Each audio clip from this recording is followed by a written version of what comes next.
Known for its whimsical weather, spectacular views, and a vast blend of architecture, San Francisco houses an endless and continually growing gallery of art, curated by and for the public.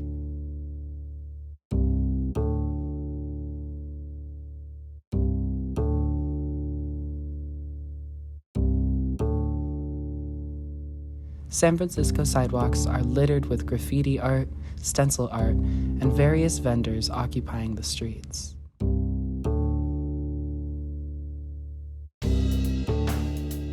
You may come across art advertising important social movements.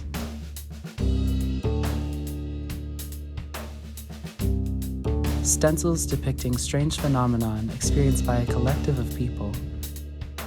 And all sorts of things to catch your eye, make you question the world around you, or simply reminders to enjoy yourself and appreciate the beauty that surrounds you on the streets of San Francisco. In my experience, I started to appreciate and pay closer attention to the world around me after one spontaneous connection I made in the neighborhood of Haight-Ashbury, formerly home to the infamous band The Grateful Dead, and generally home to San Francisco's deepest hippie history. As I was leaving the neighborhood one day, I stumbled across a pair of musicians. I'm Ellen Meadows, and I'm Antonio Wildflower. And we're part of Flower Party here in San Francisco.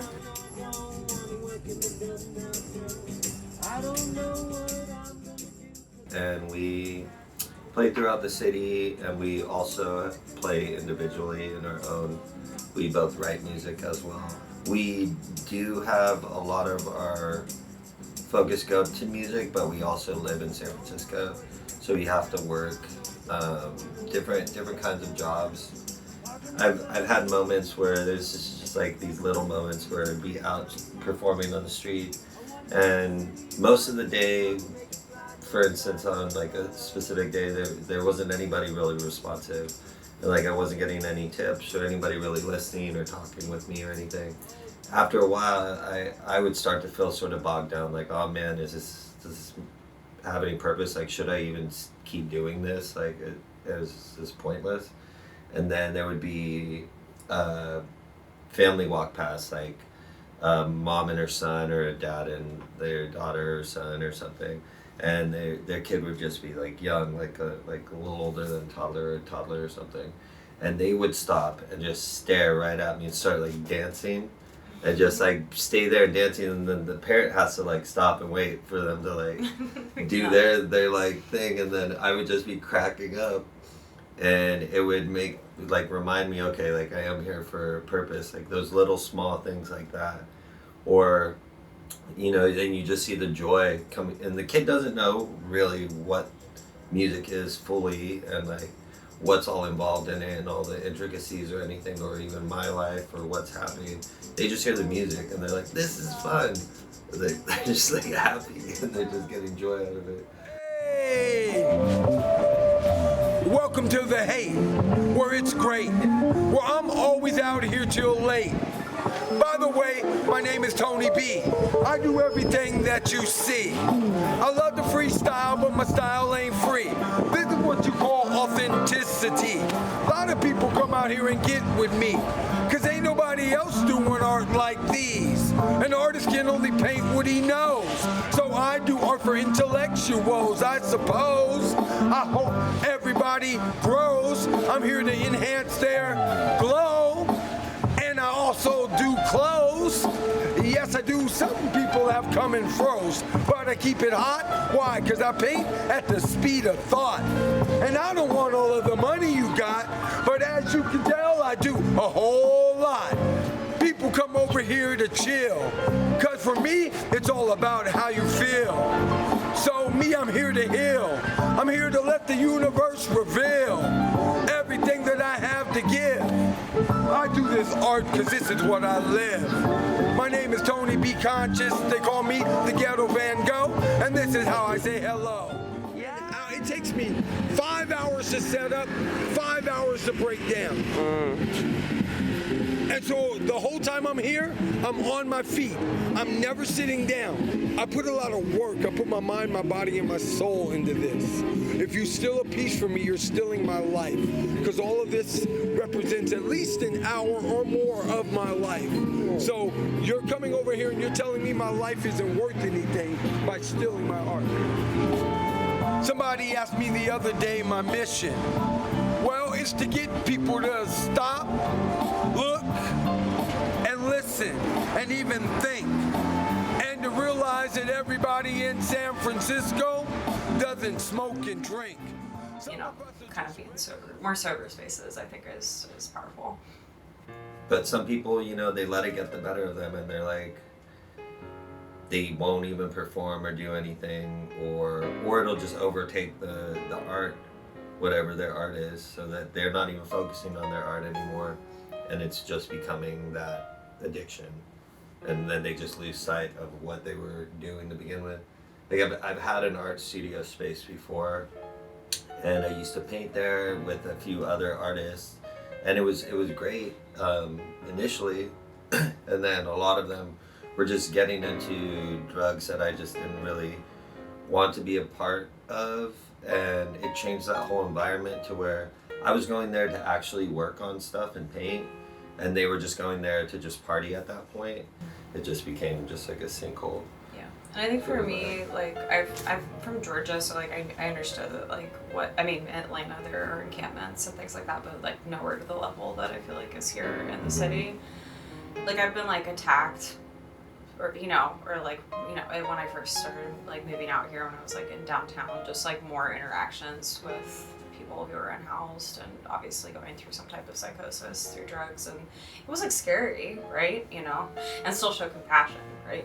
So there's still this level of like I need to keep my own safety in mind, and also understand that I like am struggling financially and like can't give to people even when I know that they're even like hurting more than me, And so that was like I think a struggle for me at the beginning of moving here. I don't want to become like callous towards it, but I also need to become aware of what is going on around me and keep my own safety in mind as well.